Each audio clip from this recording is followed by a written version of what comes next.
ಕರ್ನಾಟಕ ರಾಜ್ಯವನ್ನ ಕುಡುಕರ ರಾಜ್ಯವನ್ನಾಗಿ ಪರಿವರ್ತನೆ ಮಾಡ್ತೇವೆ ಘೋಷಣೆ ಮಾಡಲಿ ಮುಖ್ಯಮಂತ್ರಿಗಳು. ಯಾಕೆ ಈ ರೀತಿ ಅನ್ಯಾಯ ಮಾಡಕ್ ಹೊರಟಿದ್ದೀರಿ ನೀವು? ಹಾಗಾದ್ರೆ ಗೃಹಲಕ್ಷ್ಮಿ ಕೊಡ್ತಕ್ಕಂಥದ್ದು 2,000 ರೂಪಾಯಿ ಒಂದು ಹೆಣ್ಮಗಳಿಗೆ ಒಂದು ಮನೆಯಲ್ಲಿ, ಅದೇ ಕುಟುಂಬದಿಂದ 20,000 ರೂಪಾಯಿ ಕಿತ್ಕೊಳ್ತಕ್ಕಂಥ ಷಡ್ಯಂತ್ರ ಮಾಡ್ತಾ ಇದ್ದೀರಿ. ಈ ರಾಜ್ಯದ ಜನತೆಗೆ ಮಾಡ್ತಾ ಇರ್ತಕ್ಕಂಥ ಅಪಮಾನ ನೀವು.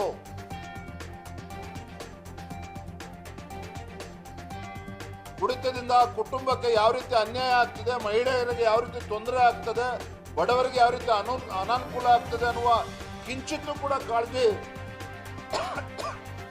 ಈ ರಾಜ್ಯದ ಮುಖ್ಯಮಂತ್ರಿಗಳಿಗೆ ಇಲ್ಲ ಅಂತ ಹೇಳಿದ್ರೆ ನಿಜವಾಗ್ಲೂ ಕೂಡ ನಾಡಿನ ದುರ್ದೈವ ಇದು.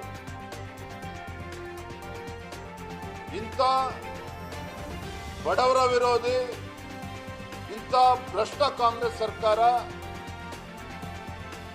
ಈ ರಾಜ್ಯದ